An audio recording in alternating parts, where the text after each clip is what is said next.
يا عبادي الذين آمنوا إن أرضي واسعة فإياي فاعبدون كل نفس ذائقة الموت ثم إلينا ترجعون. بسم الله الرحمن الرحيم. Assalamualaikum warahmatullahi wabarakatuh. Alhamdulillah wassalatu wassalamu ala rasulillah wa ala alihi wa sahbihi wa mawalah wa la hawla wa la quwwata illa billahi wa ba'du. Alhamdulillah, segala puja dan puji hanya milik Allah subhanahu wa ta'ala. Salawat dan juga salam kita hadiahkan kepada Rasul kita Nabi besar Muhammad sallallahu alaihi wa ala alihi wasallam. Kita lanjutkan kembali kajian kita, masih membahas kitab Al-Janaiz dari Bulughul Maram. Kita masuk pada hadis pertama dalam bab Kitabul Janaiz ini. An Anasin radhiyallahu anhu qala qala Rasulullah sallallahu alaihi wasallam la yatamannayanna ahadukumul mauta lidhurrin yanzilu bihi fa in kana la budda mutamanniyan falyakul Allahumma ahyini ma kanatil hayatu khairan li wa tawaffani ma kanatil wafatu khairan li. Dari Anas ibn Malik radhiyallahu an, dia berkata, janganlah salah seorang di antara kalian berangan-angan untuk mati karena musibah yang menimpanya. Kalau memang harus berangan-angan untuk mati, hendaklah dia berdoa, ya Allah, hidupkanlah aku jika kehidupan ini baik untukku, dan wafatkan aku jika kematian itu baik bagiku. Dalam hadis yang lain yang semakna dari Abi Hurairah radhiyallahu anhu, Rasul mengatakan, la yatamanna ahadukumul mauta wa la yad'u bihi min qabli an ya'tiyahu. Janganlah salah seorang di antara kalian mengharap kematian, dan jangan pula berdoa meminta mati sebelum datang waktunya. Ma'asyiral muslimat yang dimuliakan Allah subhanahu wa ta'ala, hadis ini ada beberapa faedah yang bisa kita ambil. Apa saja faedah yang bisa kita ambil dari hadis ini?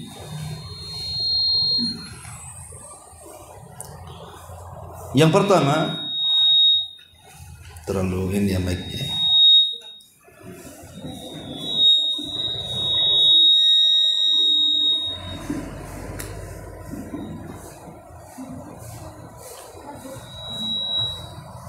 Yang pertama, Rasulullah sallallahu alaihi wasallam melarang seseorang berangan-angan untuk mati, baik dengan pikirannya ataupun dengan doanya. Tidak boleh seseorang itu berangan-angan dalam pikirannya, saya lebih baik mati dibandingkan hidup, ataupun dengan doanya secara langsung, meminta kepada Allah subhanahu wa ta'ala agar segera diwafatkan. Maka hal ini sangat tercela dalam Islam. Meminta kematian, berangan-angan atau berdoa secara langsung. Kenapa? Karena di masyarakat ini umumnya, karena beberapa faktor yang menimpa sebagian kaum muslimin, umpamanya karena kemiskinan yang dialaminya, atau kehilangan sesuatu yang berharga dalam hidupnya, entah kematian suaminya, entah kematian anak-anaknya, atau boleh juga karena penyakit yang lama yang dideritanya, sehingga dia kemudian terkena luka ataupun cacat fisik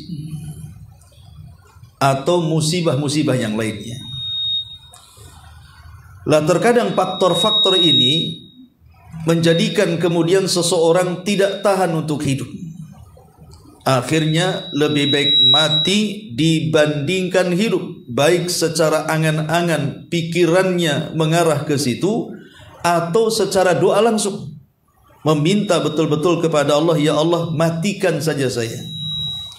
Lah ini sangat terlarang dalam Islam. Karena ada hadis Abi Hurairah radhiyallahu anhu mengatakan,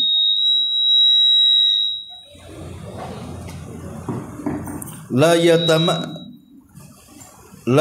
yatamanna ahadukumul mauta wa la yad'u bihi min qabli an ya'tiyahu. Janganlah salah seorang di antara kalian mengharap kematian, dan janganlah berdoa meminta mati sebelum mati itu datang. Ini yang pertama.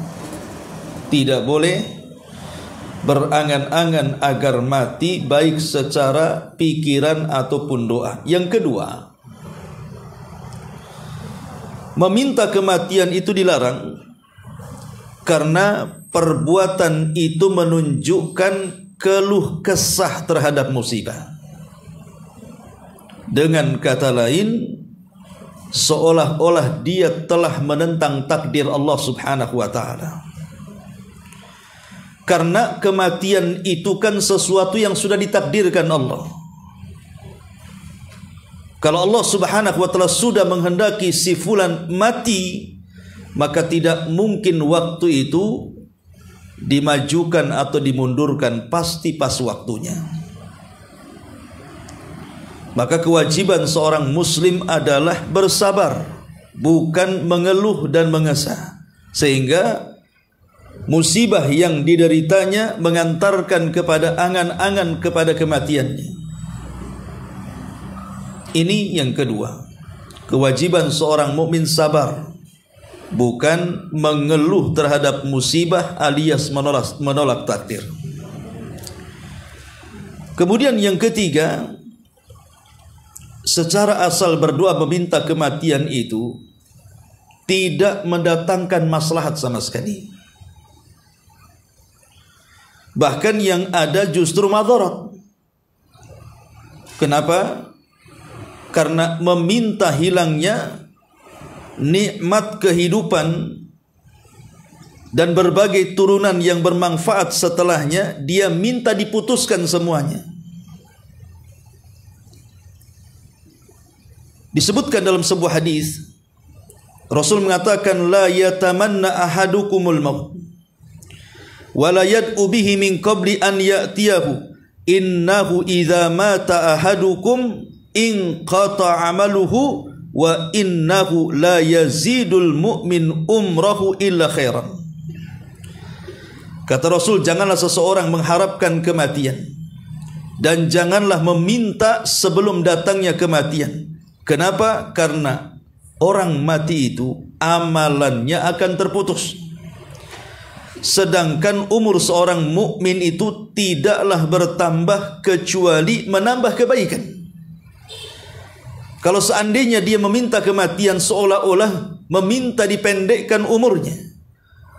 Kalau betul-betul Allah kabulkan dipendekkan umurnya, berarti terputuslah untuk beramal dia. Sementara Rasul mengatakan, khairukum man tala umruhu wa hasuna amaluhu. Sebaik-baik kalian adalah yang dipanjangkan umurnya tapi baik amalannya. Makanya ketika Abbas paman Nabi SAW sedang sakit parah, dia tidak tahan dengan sakitnya. Karena boleh jadi mungkin dianya sendiri tersiksa dan orang-orang yang merawatnya juga ikut tersiksa. Jadi dia menghendaki kematian. Maka Nabi SAW ketika itulah melarang, janganlah salah seorang di antara kalian berangan-angan untuk mati. Karena kalau dia orang jahat, Allah sembuhkan berarti ada kesempatan bertobat. Tapi kalau dia orang baik, kemudian Allah sembuhkan, maka ada kesempatan menambah amalannya. Maka di sini larangan berangan-angan dari kematian itu sama saja menghilangkan, meminta hilangnya nikmat yang Allah anugerahkan kepadanya. Ini yang ketiga. Yang keempat, sebagian para ulama memaknai larangan ini bukan secara mutlak, tetapi larangan meminta kematian itu maksudnya dalam perkara-perkara dunia, bukan dalam perkara-perkara agama. Kalau perkara agama, umpamanya seseorang takut terfitnah agamanya, hidup di lingkungan orang-orang jahat, bisa saja kemudian dia keluar dari agamanya karena tekanan-tekanan atau paksaan-paksaan, lambat laun dia akan luntur imannya. Lah kalau dia ingin berangan-angan kematian yang seperti ini dibolehkan. Tapi yang dilarang dalam hadis ini adalah meminta kematian atau berangan-angan kematian itu karena sebuah musibah yang berkaitan dengan dunia dia. Seperti sakit umpamanya, seperti umpamanya kolab ekonominya, ataupun orang-orang yang dicintainya meninggal dunia. Itu urusan dunia semuanya. Maka urusan dunia tidak boleh seseorang itu berangan-angan, karena masalah itu bukan untuk dikaburi tapi dihadapi.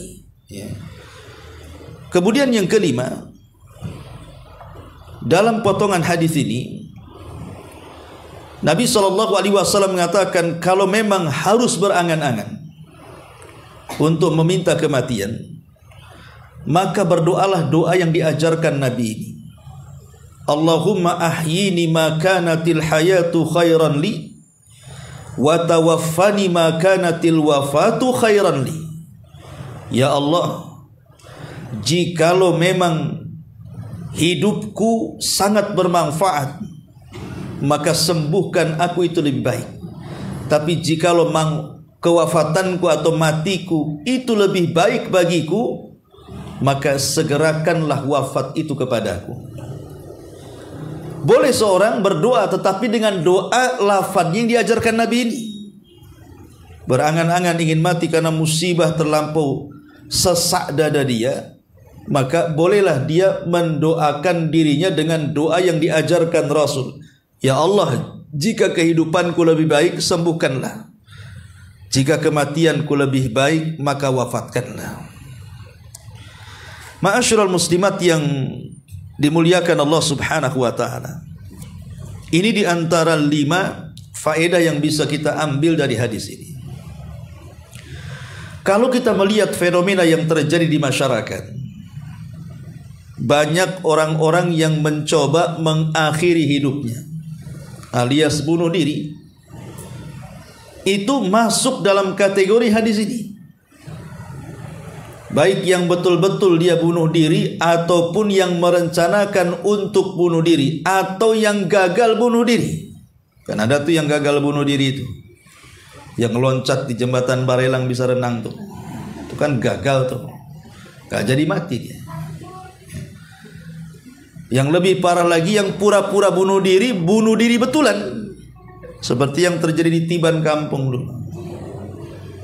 Padahal dia bercanda saja gantung diri, kursinya lepas mati. Ya. Padahal tidak ada niat bunuh diri itu.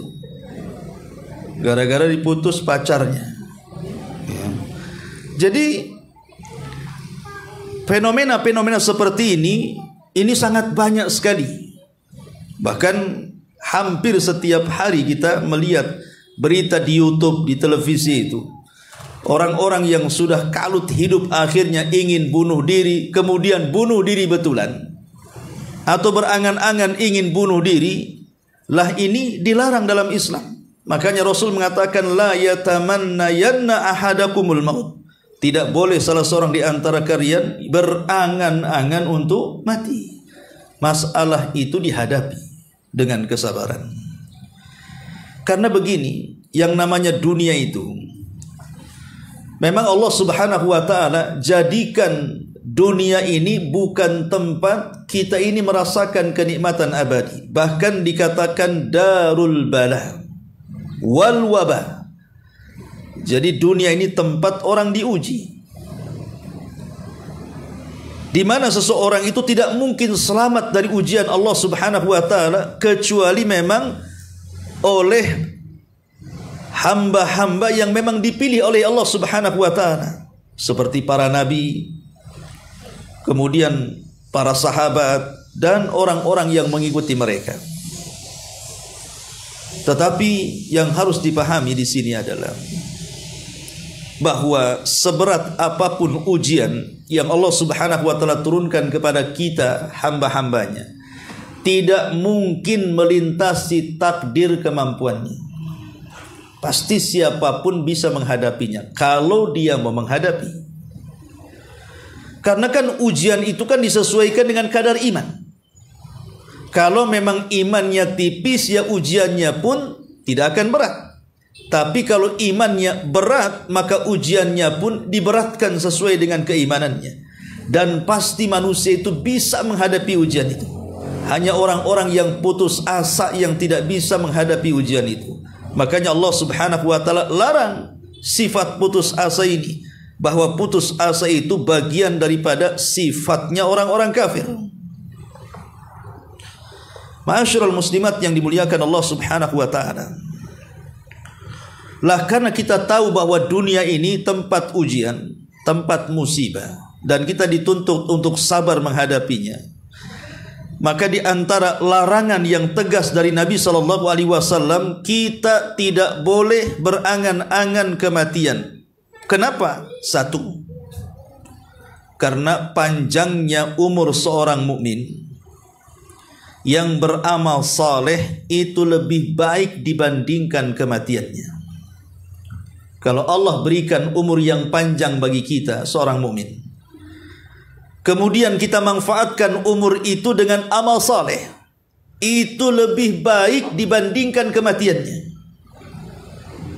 Dari sini Nabi SAW mengatakan, khairun nasi man tala umruhu wa hasuna amaluhu. Sebaik-baik manusia itu yang dipanjangkan umurnya dan dia baik amalannya. Sebab kalau seandainya Allah panjangkan usia kita, kemudian kita bisa memanfaatkan usia itu dengan amal saleh, maka akan semakin banyak catatan-catatan kebaikan yang ada di catatan kita di hadapan Allah. Tuba liman tala umruhu wa hasuna amaluhu. Beruntunglah orang-orang yang dipanjangkan umurnya, kata Rasul, dan baik amalannya, karena baik amal itu akan memenuhi catatan pertanggungjawaban kita di hadapan Allah Subhanahu wa taala. Ma'asyiral muslimin muslimat yang dimuliakan Allah Subhanahu wa taala. Kemudian apa lagi? Kenapa kemudian umur ataupun dipanjangkan umur dan tidak berangan-angan untuk kematian itu dilarang dalam Islam? Justru sebaliknya, kita minta supaya dipanjangkan umurnya.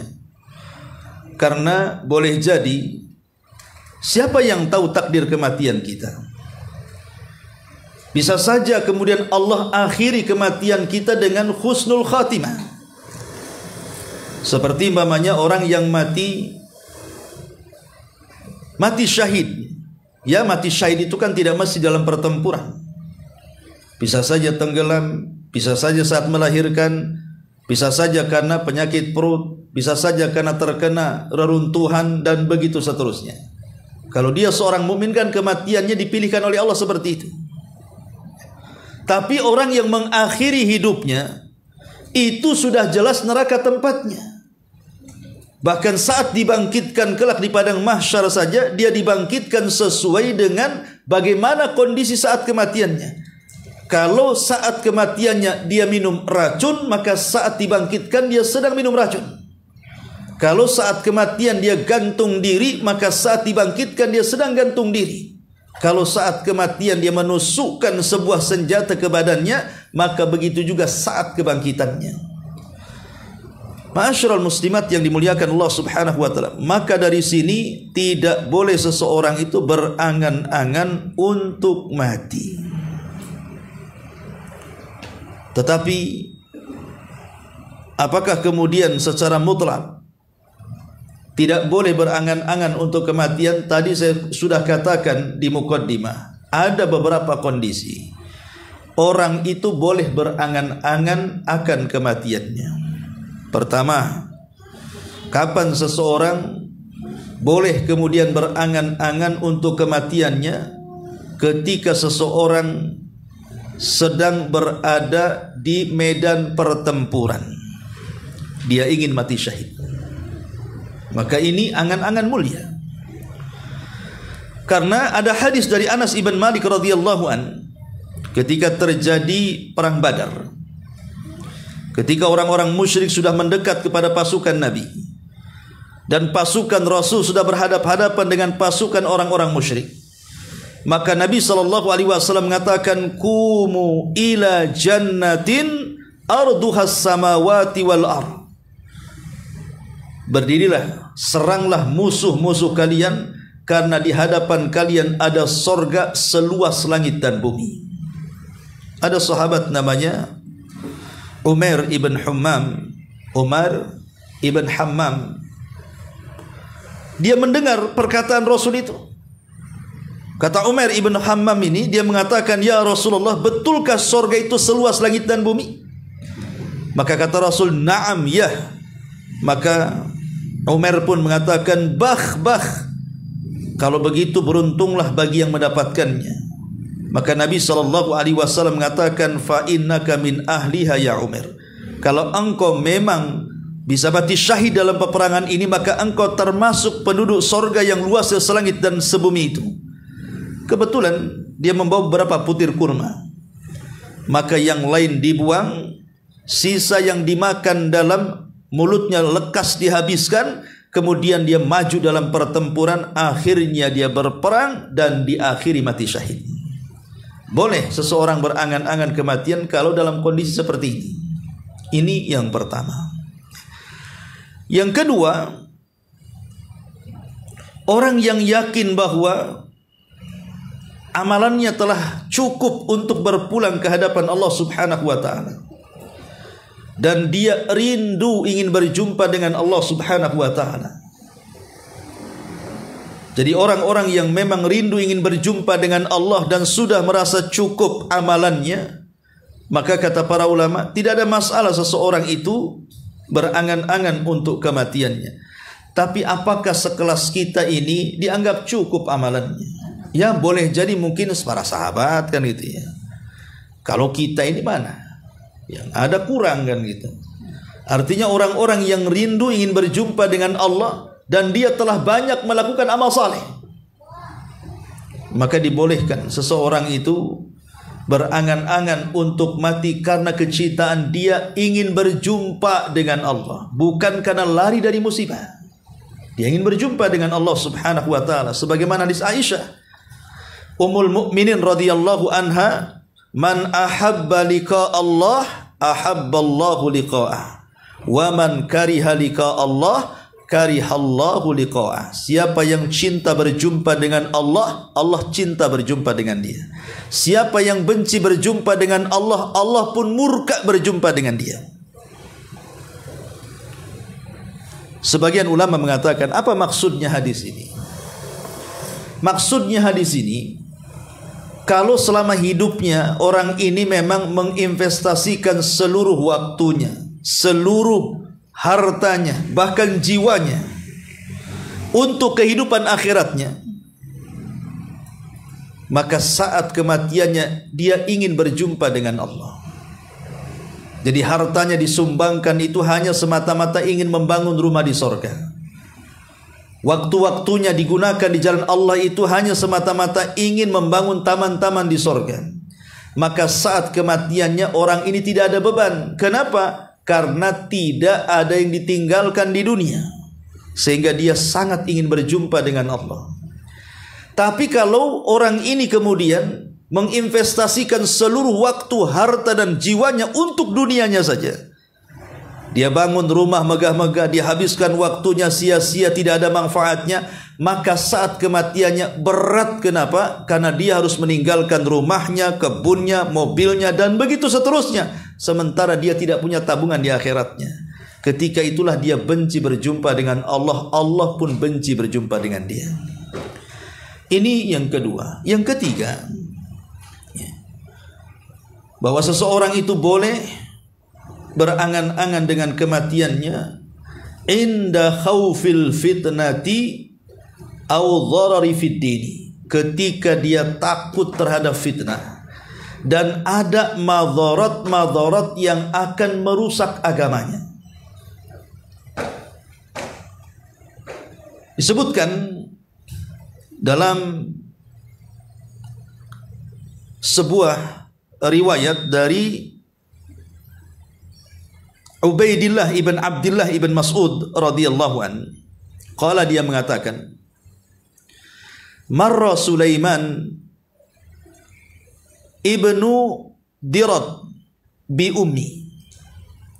Kata Ubaidillah ibn Abdullah ibn Mas'ud, dia mengatakan, telah lewat Sulaiman ibn Dirad bi ummi, dengan ibuku.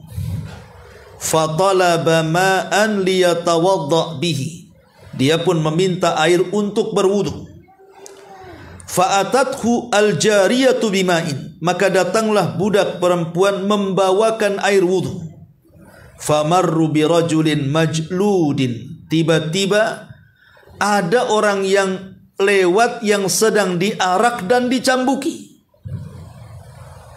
Yaqul, orang yang dicambuki ini terus berteriak-teriak, ana wallahi madhlum, ana wallahi madhlum, demi Allah aku ini korban kezaliman. Kenapa kalian cambuk aku?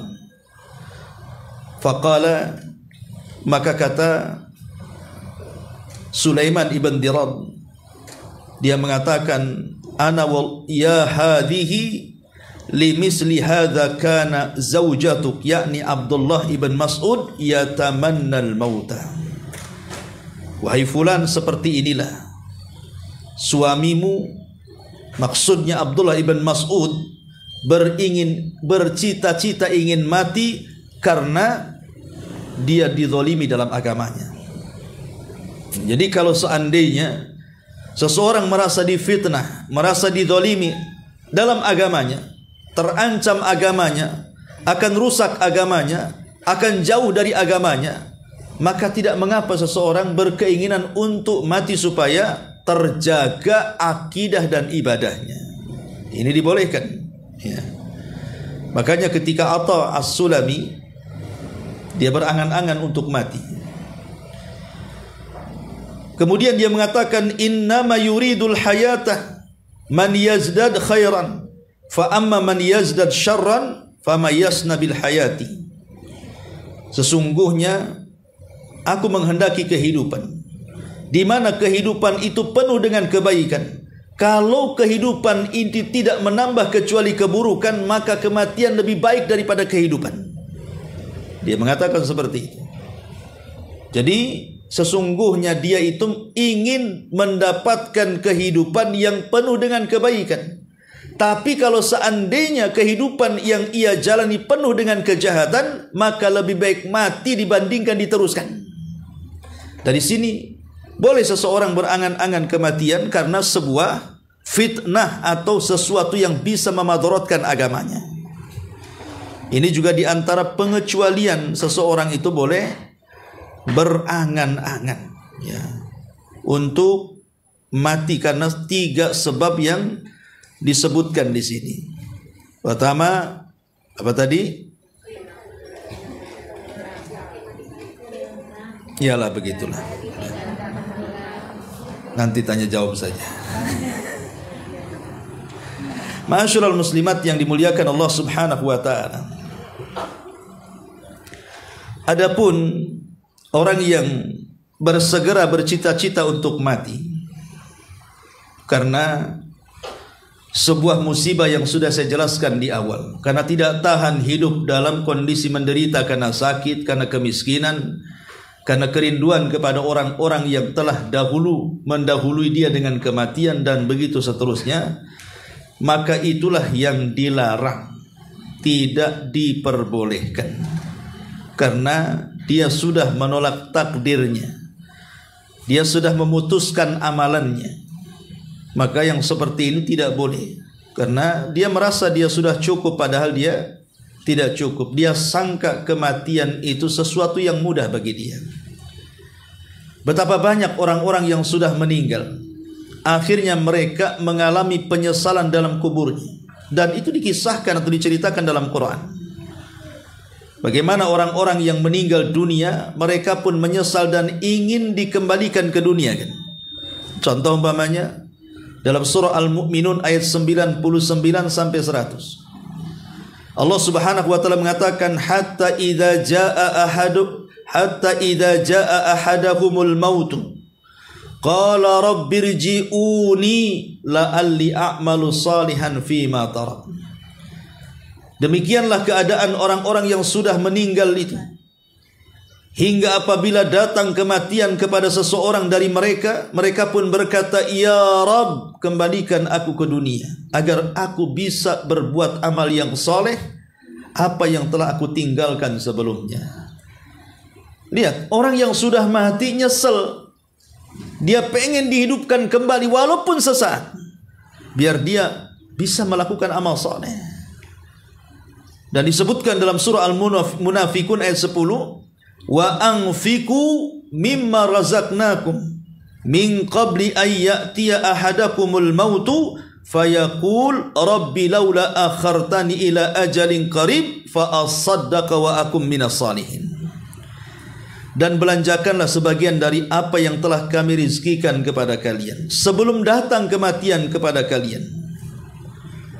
Lalu saat kematian kalian berkata, "Ya Rabb, mengapa engkau tidak menangguhkan kematianku saja sampai waktu yang telah dekat supaya aku bisa bersedekah dan aku termasuk orang-orang yang baik." Jadi dikiranya kalau orang mati itu selesai, maksudnya selesailah kepenatan dunia, kemudian dirubah dengan kenikmatan akhirat. Bukan semudah itu. Ya, kalau seandainya yang mati itu seorang yang beriman, penuh dengan amal soleh, boleh jadi ya kematian itu bagi dia adalah menyelesaikan kepenatan dunia, beralih kepada kesenangan kuburan. Tapi kalau seandainya orang-orang yang mengakhiri hidupnya saja dosa besar. Karena Allah yang mengatakan wala taqtulu anfusakum. Jangan kalian membunuh diri kalian.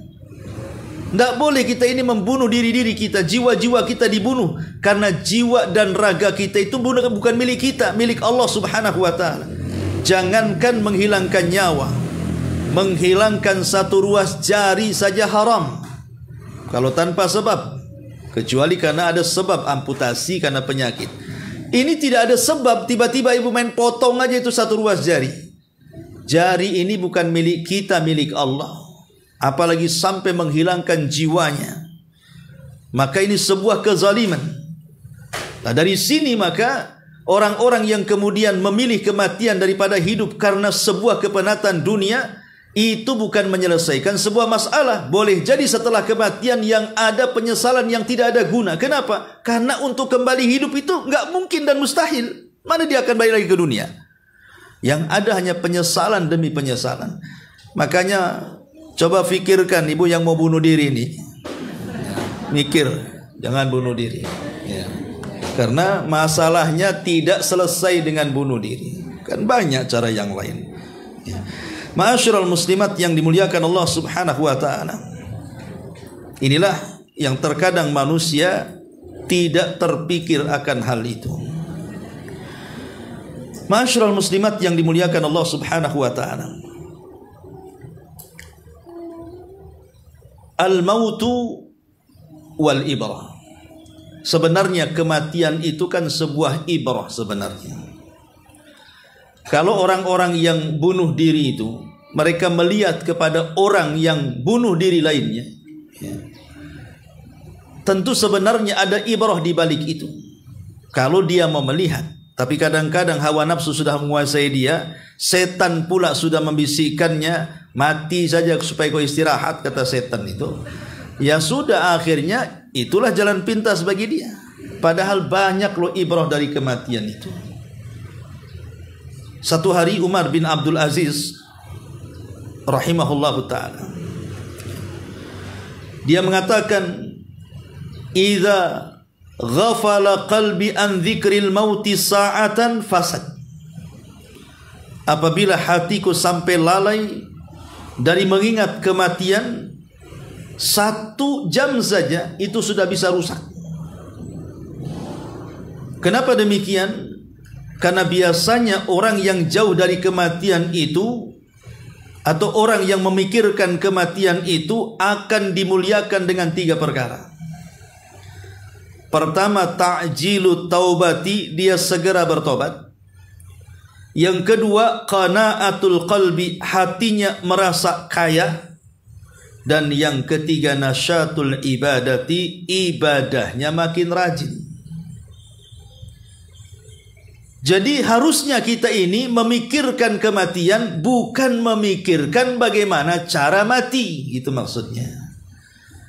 Karena kalau memikirkan supaya bagaimana caranya aku mati, maksudnya karena ingin melepaskan sebuah kepenatan dunia karena musibah yang bertubi-tubi yang ia hadapi, itu salah, tidak boleh. Tapi kalau mengingat kematian itu boleh, bahkan dianjurkan. Karena mengingat kematian itu Allah akan muliakan dengan 3 perkara tadi. Secara otomatis kalau ingat mati pasti segera tobat. Kalau ingat mati hatinya makin kaya. Karena orang kaya kalau diingatkan kematian akan sempit, orang miskin kalau diingatkan dengan kematian akan luas. Apa maknanya? Orang kaya kalau diingatkan kematian akan sempit, berarti ada rem untuk tidak memperkaya sehingga melupakan dirinya dengan Allah, menyempitkan hatinya. Tapi kalau orang miskin justru lapang dengan keingat kematian, nggak apa-apa aku di dunia miskin, toh di sana ada sorga. Yang parah itu sudah miskin nggak ingat mati, itu payah itu. Ya. Jadi kemudian juga nasyatul ibadah, pasti secara otomatis orang ingat mati itu pasti akan ibadahnya akan lancar, ibadahnya akan semangat, karena dia tahu dia akan mati. Jadi yang diperintahkan itu mengingat kematian, bukan berangan-angan ingin mati. Ingat kematian. Karena disebutkan dalam sebuah hadis yang dikeluarkan Imam Tabrani, Nabi mengatakan, "Kafa bil mauti wa'idan wa kafa bil yakini ghinan." Cukuplah kematian itu sebuah pelajaran, dan cukuplah sebuah keyakinan itu adalah kekayaan dalam hatinya. Fudail ibn Iyad mengatakan, "Kafa billahi muhibban, wa bil qur'ani mu'nisan, wa bil mauti wa'idan, wa kafa bi khasyatillahi ilman, wal ightirar billahi jahlan." Cukuplah dengan Allah kita menanamkan kecintaan. Cukuplah dengan Al-Quran kita jadikan teman. Cukuplah dengan kematian kita jadikan ibrah dan pelajaran. Cukuplah rasa takut kepada Allah dijadikan pengetahuan, dan tertipu dengan dunia itu sebuah kejahilan. Ma'asyiral muslimat yang dimuliakan Allah Subhanahu wa taala, maka hadis ini memberikan kepada kita pelajaran jangan berangan-angan ingin mati. Sebab kalau Allah takdirkan kita hidup, kita sehat, yang jelek bisa kita tobat, yang baik bisa ditambah amalannya. Ma'asyiral muslimat yang dimuliakan Allah Subhanahu wa taala,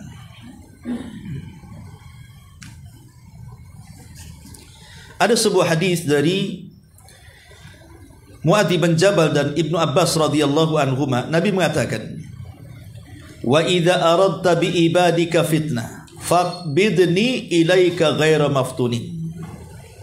Kalau engkau ya Rabb menghendaki dari hambamu akan terjadi fitnah, sebaiknya ambillah jiwaku untukmu tanpa ada fitnah yang menimpakan kepadaku. Jadi Nabi SAW di dalam hadis ini boleh, tapi hadis yang awal tidak boleh. Hadis yang awal bicara soal berangan-angan ingin kematian karena masalah urusan dunia. Adapun hadis ini yang isi daripada doa Rasul dalam Musnad Imam Ahmad, justru boleh kita meminta kematian karena fitnah dalam agama. Karena dulu para sahabat Nabi SAW banyak yang menghendaki kematian saat terjadi banyaknya fitnah yang menimpa mereka. Seperti Abu Hurairah, Anas ibn Malik, dan banyak para sahabat menghendaki adanya kematian. Karena tadi fitnah yang tidak tahan kalau seandainya mereka masuk ke dalam fitnah dan tidak bisa keluar. Dan itu disebutkan dalam beberapa kisah. Contoh umpamanya kisahnya Imam Bukhari.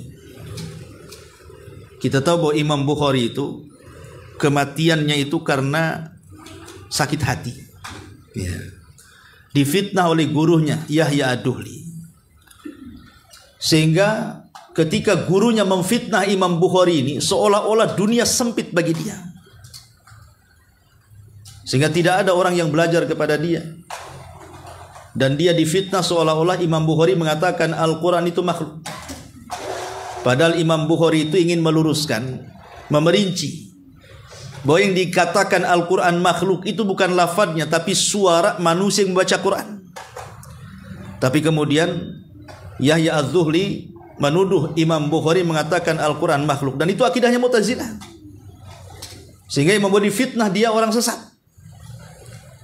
Sehingga banyak orang yang mentahdir dia.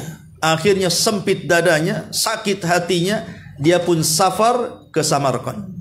Di tengah jalan dia mengarang sebuah buku untuk membantah gurunya Yahya Az-Zuhli itu, Khalqu Af'alil Ibad, dan dia pun meninggal di Samarkand. Meninggal karena dunia sempit bagi dia, ya kan, difitnah. Ya, makanya terkadang orang yang memfitnah itu hakikatnya membunuh orang pelan-pelan itu sebenarnya. Orang yang suka menyakiti orang dengan cara fitnahan dengan lisannya setajam silet cutter itu kan membunuh orang itu. Coba bayangkan orang yang tadinya sehat, tiba-tiba kemudian sakit hatinya.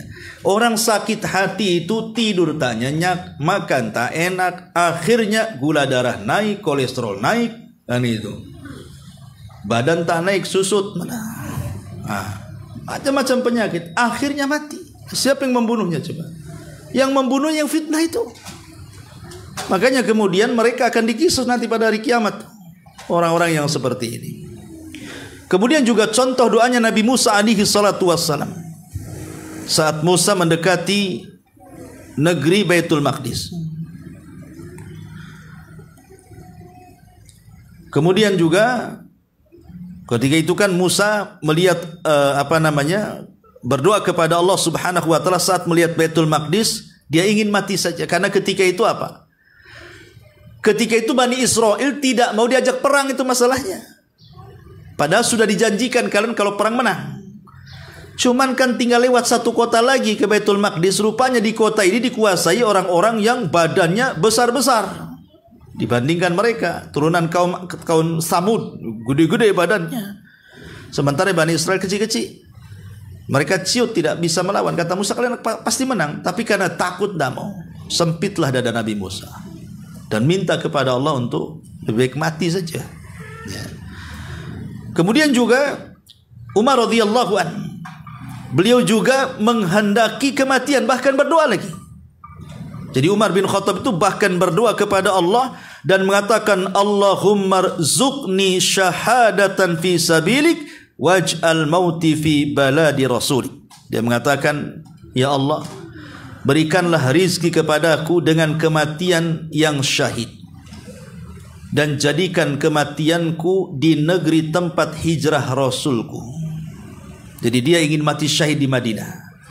Matinya dalam kondisi syahid, tempat kematiannya di Madinah tempat hijrah Nabi. Sebenarnya ucapan Umar ini kalau dipikir-pikir mustahil. Kenapa mustahil? Kan di masa Umar itu kan Islam lagi jaya-jayanya di dunia itu. Bahkan sudah sampai ke penaklukan Persia. Baitul Maqdis sudah takluk ke tangan kaum muslimin, sebagian Romawi sudah takluk juga kan begitu. Pertanyaannya, siapa yang akan menyerang kota Madinah? Siapa yang akan menyerang kota Madinah sehingga Umar akhirnya berperang di Madinah kemudian mati di Madinah? Kan secara permintaan itu mustahil sebenarnya. Tapi tidak ada yang mustahil bagi Allah. Yang kita anggap mustahil, Allah itu mungkin mengabulkannya. Rupanya ketika ada seorang sahabat namanya Mughirah bin Syu'bah. Dia itu seorang pengusaha pandai besi. Ketika dia berperang bersama kaum muslimin di Persia, menaklukkan Persia, dia melihat ada seorang budak pengrajin senjata dan hasilnya baik. Akhirnya kemudian dia tawarkan, bagaimana kalau kau bekerja kepadaku membuat senjata di kota Madinah. Akhirnya kemudian dengan rayuan dan bayaran sekian dan sekian, maulah seorang budak Persia ini mengikuti Mughirah bin Syu'bah. Masalahnya Madinah ketika itu kan terlarang, tidak boleh ada orang kafir. Rasul aja mengusir orang Yahudi dari Madinah, Mughirah pula mau masukkan orang Persia ke Madinah. Makanya dia minta izin kepada Umar, Umar tidak kasih. Nggak boleh. Madinah tidak boleh ada orang kafir masuk. Tapi karena Mughirah itu terus memelas kepada Umar, dan Mughirah juga tahu kedudukannya sahabat senior, teman Nabi SAW dari sahabat-sahabat Nabi yang lainnya, akhirnya memberikan rukhsah. Dibolehkanlah Mughirah membawa budak Persia ini masuk ke kota Madinah.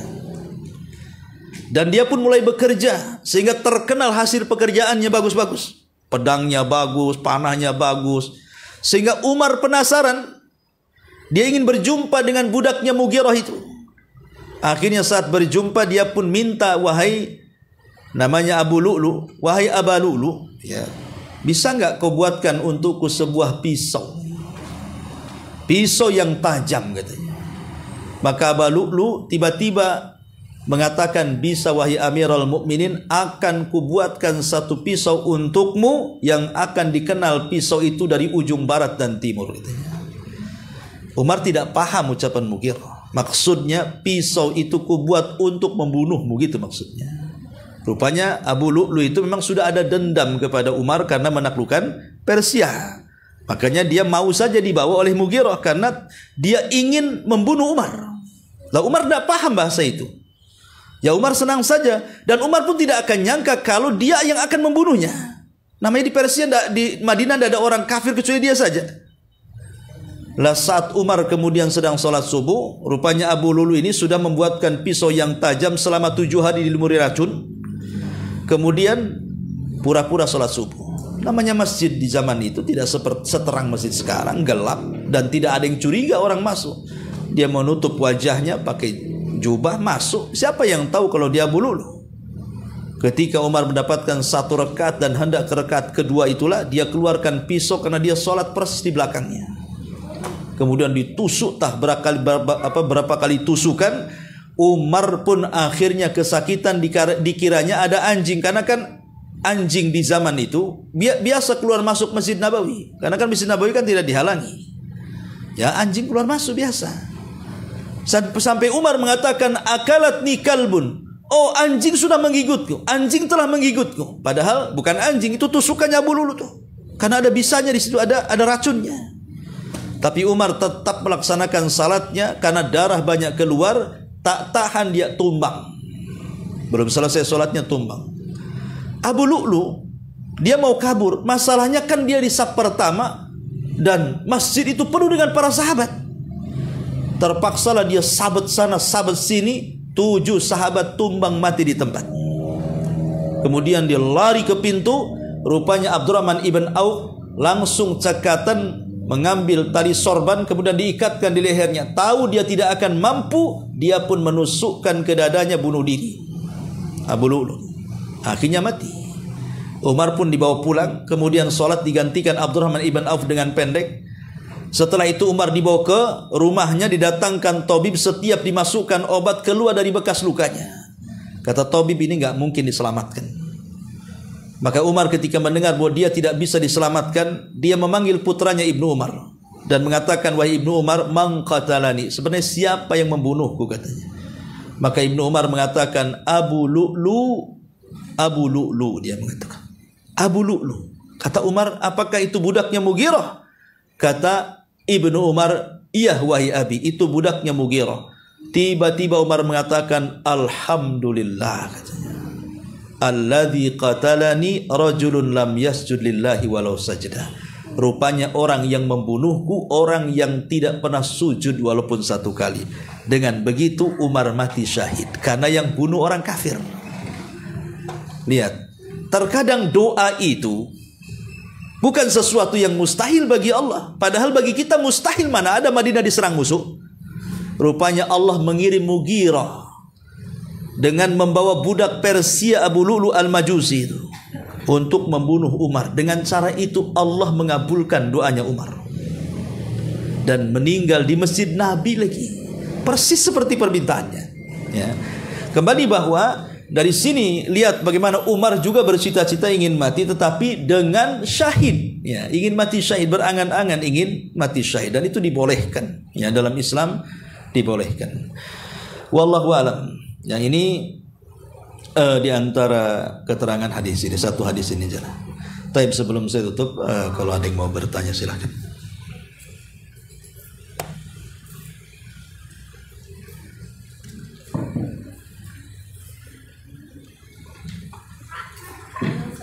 Iya. Waalaikumsalam. Tadi ada menyampaikan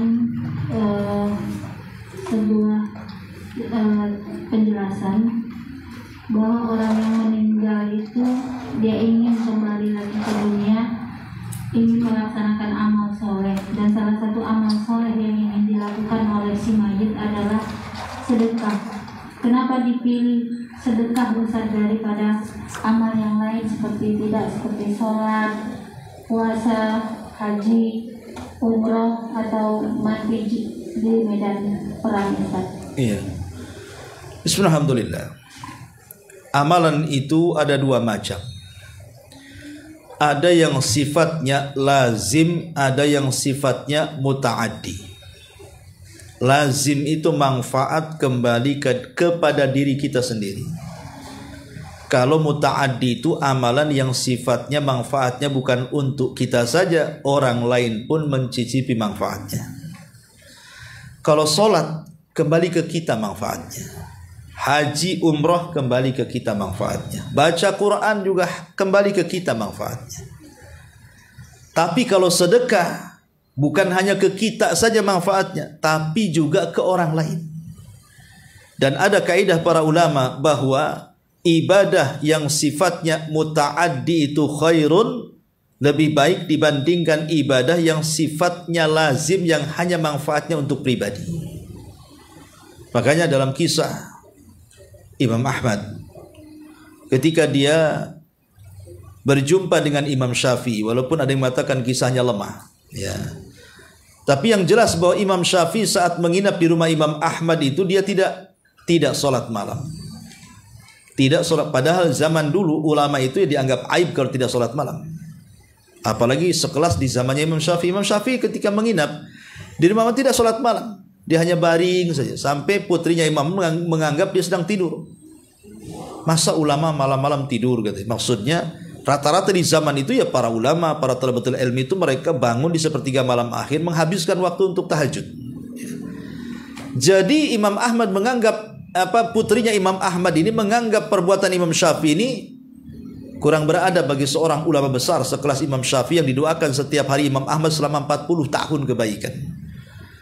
Akhirnya kemudian ditanyakan oleh Imam Ahmad kepada Imam Syafi'i tentang keluh kesah putrinya. Maka Imam Syafi'i mengatakan, kenapa aku tidak sholat malam semalam, katanya. Karena aku memikirkan satu hadis, katanya. Dan dari satu hadis itu aku berhasil mengeluarkan 100 faedah. Kemudian Imam Ahmad mengatakan, hadis apa itu wahai Syafi'i? Maka Imam Syafi'i menjelaskan hadis tentang burung yang namanya Nughair, pemiliknya Abu Umair. Abu Umair itu anak yang belum balik, adik daripada Anas bin Malik, punya peliharaan burung. Karena tidak pandai merawat, entah keinjak kecekik mati. Jadi Nabi SAW dihabari oleh Anas bahwa adiknya sedih karena kematian burungnya. Karena di mana-mana anak-anak itu akan sedih kalau hilang mainan daripada hilang ibunya. Itu anak-anak tuh. Jadi Anas bin Malik melihat adiknya terus menangis karena mainannya burungnya si Nughair itu mati. Maka Anas ingin menghibur dengan cara memberitahu Nabi. Dan beritahu, ya Rasulullah, adikku menangis karena meninggal burung kesukaan dia, mainannya, si Nughair itu. Maka Rasul pun kemudian bertakziah ke rumah Anas. Kemudian memanggil adiknya namanya si Abu Umair itu. Kemudian dikatakan, ya Aba Umair, ma fa'alan Nughair. Wahai Aba Umair, apa yang dilakukan burung? Mana dia? Pura-pura Rasul. Kata si Abu Umair, mata ya Rasul, mati Rasul. Itu anak-anak. Ya.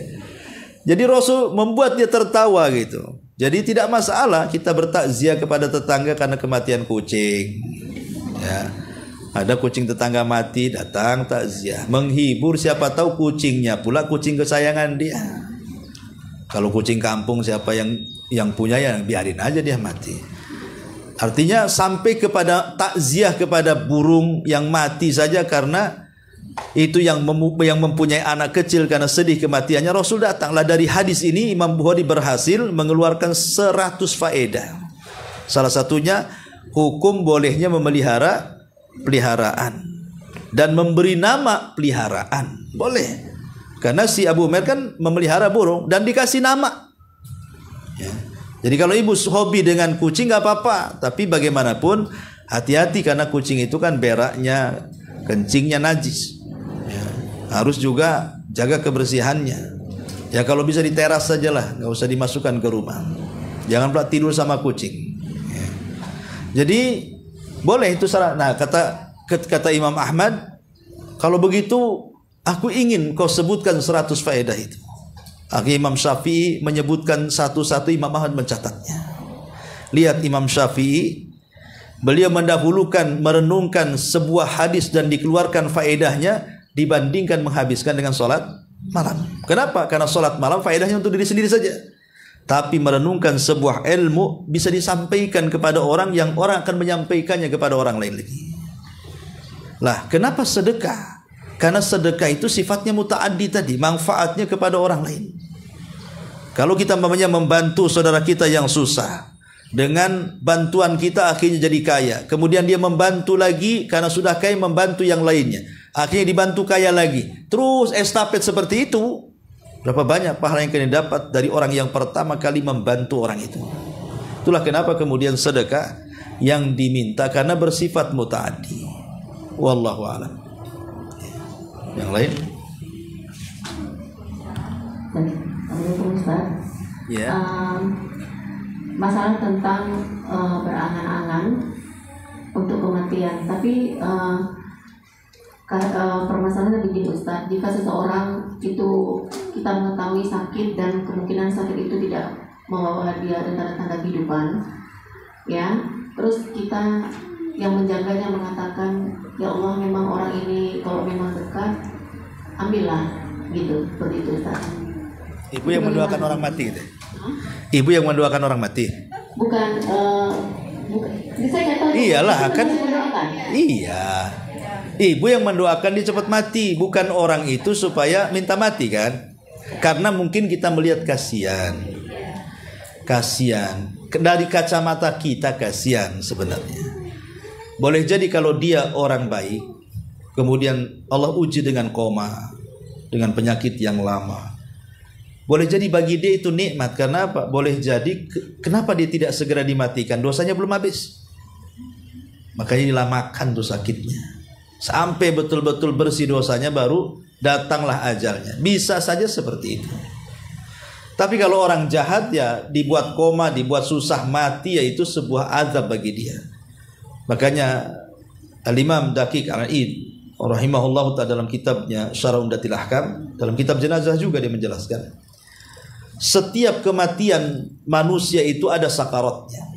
Setiap kematian seseorang itu ada sakaratnya, ada rasa sakit yang tidak ada yang tahu kecuali Allah rasanya. Sampai kepada Nabi. Nabi juga merasakan sakit.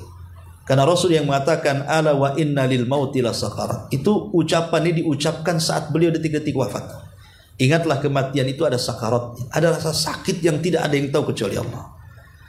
Lah kata beliau Al-Imam Ibnu Daqiq Al-Id, dia mengatakan, adapun rasa sakit yang diderita seorang yang beriman, boleh jadi itu menggugurkan dosa terakhir yang melekat di badannya, sehingga ketika dia mati tidak ada dosa lagi di badannya.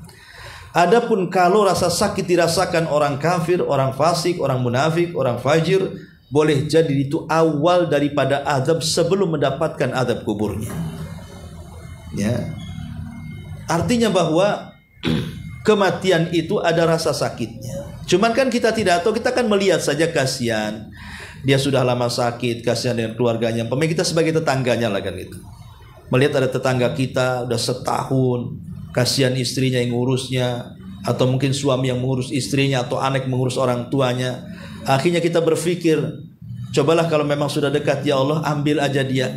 Saya nggak tahan tengok dia ngoroknya udah kayak gergaji, krak-krok kan gitu ya. Biasanya kan gitu orang di rumah sakit tuh kan, suaranya kan orang kayak orang gergaji tuh. Saya berapa kali datang ke ruang ICU tuh, melihat ada orang yang seperti itu. Ya memang rata-rata tidak lama sih, 2-3 hari itu meninggal, jarang selamat sih. Ya tidak semua, ada juga yang selamat, tapi saya belum pernah melihat ada orang selamat gitu ya kalau sudah kayak gitu tuh. Artinya bahwa mungkin kita melihat dia kasihan, tapi sebenarnya dia di atas nikmat itu. Ya. Jadi relatif pandangan kita kepada orang itu. Ya tidak masalah sih kalau kita mengucapkan kalimat itu, tapi bukan karena tendensi yang lainnya. Karena dia musuh dia, ya Allah lama dia mati ya. Tiap hari dia berdoa, ya Allah kapan dia mati? Kok nggak dapat SMS innalillahi? Jadi itu ya nggak boleh itu doakan orang mati. Karena hasad, karena hasud di hati, dengki itu tak boleh. Ya kita kan kalau maksudnya mengeluarkan kalimat itu karena kasihan saja, memang betul-betul ya kita sayang dengan keluarganya, kasihan juga dengan dia, mungkin dia miskin, entah berapalah duit yang dia keluarkan di rumah sakit, sementara juga tak kunjung-kunjung sembuh dan begitu seterusnya, mungkin bolehlah. Hanya sekedar ya bukan mendoakan kematian, hanya luapan kasihan kita kepada saudara kita dalam bentuk cinta. Ya jangan satu kalimat itu saja doanya, ya Allah kalau memang sudah dekat ajalkan aja dia. Jangan sampai di situ saja. Tapi ada kalimat yang lain seperti hadis tadi. Kalau memang ya Allah kau takdirkan dia sembuh-sembuhkanlah kasihan. Nah gitu maksudnya. Jadi ada dua alternatif di situ. Kan nggak apa-apa dengan doa yang tadi. Cuman kan pelakunya bukan pelakunya, tapi orang yang melihatnya kan gitu. Karena kasihan. Ya kita katakan karena sudah susah dia menghadapi nazar, sakarat dan begitu seterusnya. Ya kita katakan ya Allah kalau memang engkau mau ya udahlah, kasihan saya, cepatlah diambil. Tapi kalau engkau sayang dengan dia, sembuhkanlah dia gitu. Jadi ada alternatif antara mati dan hidup berdasarkan hadis Nabi SAW. Kalau memang harus berdoa, maka berdoalah dengan cara seperti itu. Wallahu a'lam. Nggak ada hadiah, nggak ada hadiah. Ya sudahlah, hadiahnya beli.